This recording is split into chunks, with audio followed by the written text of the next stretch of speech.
মাদারগঞ্জের বৃদ্ধ নওশর আলী হত্যা মামলার আসামি রায়হান রহমতুল্লাহ রিমু, সে উপজেলা চেয়ারম্যান মাদারগঞ্জের। মহামান্য হাইকোর্ট থেকে 6 সপ্তাহের জামিন ছিল। অবশেষে 6 সপ্তাহ অতিক্রান্ত হওয়ার পর আজকে বিজ্ঞ আদালতে সারেন্ডার করার পর বিজ্ঞ আদালত উভয় পক্ষের বক্তব্য শুনে আসামি রায়হান রহমতুল্লাহ রিমুকে জেল হাজতে পাঠাবার নির্দেশ দিয়েছেন। আসামির পক্ষে একটা বিষয় বলার চেষ্টা করছেন যে সে নির্বাচনের প্রার্থী হওয়ার পরেই তাকে এলাকার স্থানীয় প্রভাবশালী রাজনৈতিক হয়রানির শিকার হয়েছে, কিন্তু প্রকৃতপক্ষে এই মামলার ঘটনা তারিখ হচ্ছে 2020 সালের এপ্রিল মাস এবং তার বিরুদ্ধে অভিযোগে আসছে সেই 2020 সালেই। দীর্ঘ তদন্ত প্রক্রিয়ার কারণে এই মোকদ্দমাটা একটু বিলম্ব হয়েছে, সেটাই হলো বিষয়।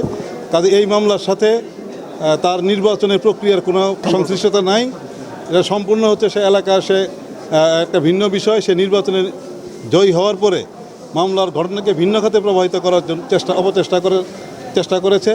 তা আমরা মনে করি যে আমরা যারা রাষ্ট্রপক্ষে যারা ছিলাম রাষ্ট্রপক্ষে ছিলাম তারা বিজ্ঞ আদালতকে এই বিষয়টা বোঝাতে সক্ষম হয়েছি এবং সে কারণে বিজ্ঞ আদালত তার জামিন আবেদন নামঞ্জুর করে তাকে জেল হাজতে প্রেরণের জেল হাজতে আদেশ দিয়েছেন।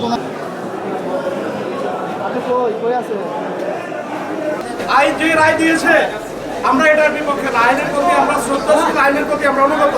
এই কোর্ট প্রাঙ্গণে কোনো ধরনের শব্দ, কোনো ধরনের বিশৃঙ্খলা সবকিছু কিন্তু আইনের বিপক্ষে যাবে। আমরা যেহেতু রিমুভার সৈনিক, আমরা যেহেতু রিমুভার ভক্ত, আমরা ঠান্ডা মাথায় এই আদালত প্রাঙ্গণ ত্যাগ করবো। এরপর আমাদের শান্তিপূর্ণ যদি কোনো ঘটনা থাকে আমরা সেটা মাথাগুঁজে করবো। এই আদালত প্রাঙ্গণে রিমুভার ভক্তবৃন্দের একটি উচ্চ সাহস আমরা বরদাস্ত করবো না।